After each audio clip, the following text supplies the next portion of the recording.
So my name is Simon Gardner. I'm currently working as head of digital environment at the Natural Environment Research Council in the UK.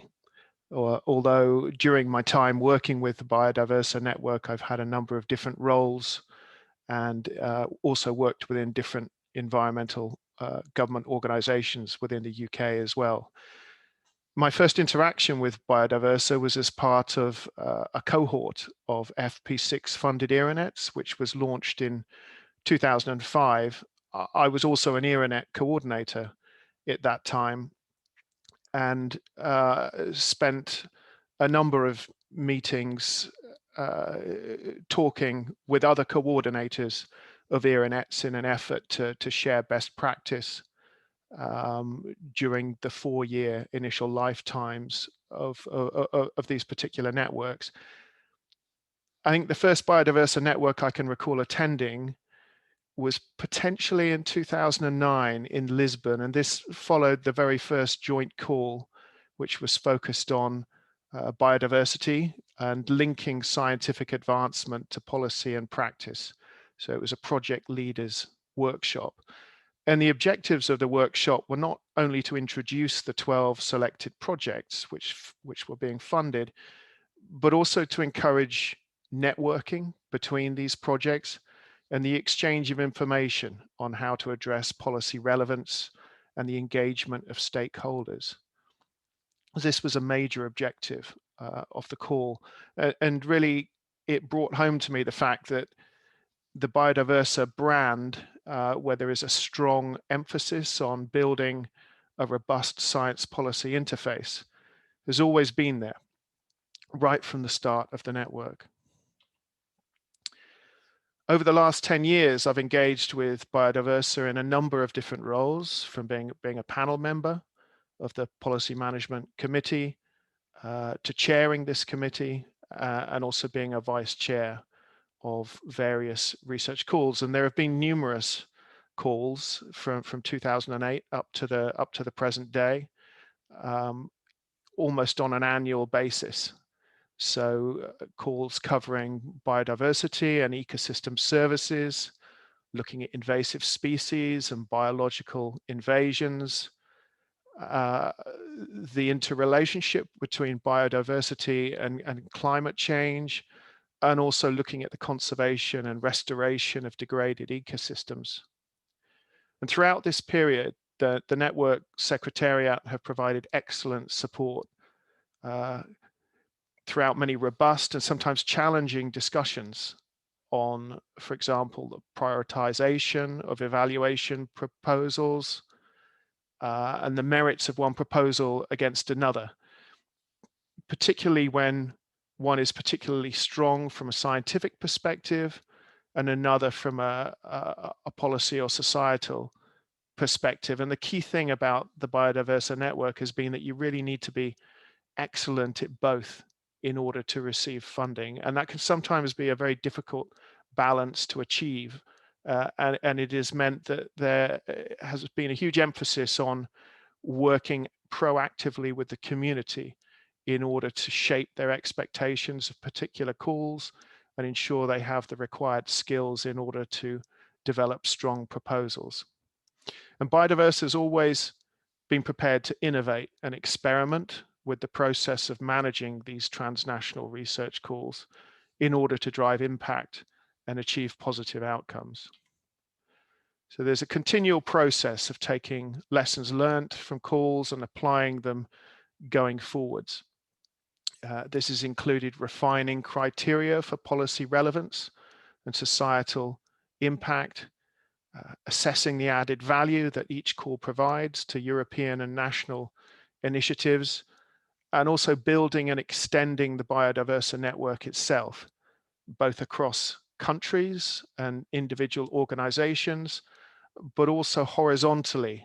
So developing collaborative calls that bring networks together and deliver important synergies. For example, most recently in the case of BiodivRestore, where the network worked closely with the Water JPI on the conservation and restoration of degraded ecosystems and their biodiversity.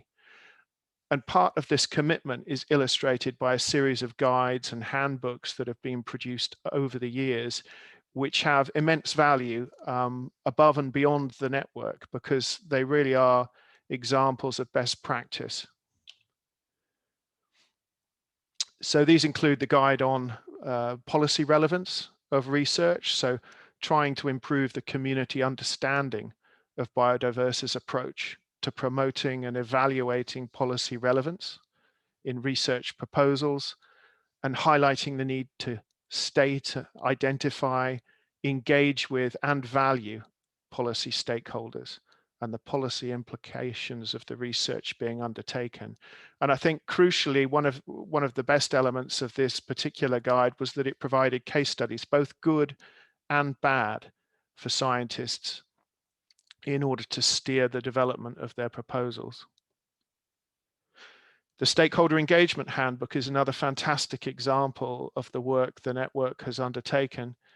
So this is a non-academic practical guide for researchers to help them plan and carry out their projects, but it's designed to assist research teams and help them identify relevant stakeholders to engage with in order to enhance the impact of their work. Similarly, we've also seen the development of a citizen science toolkit.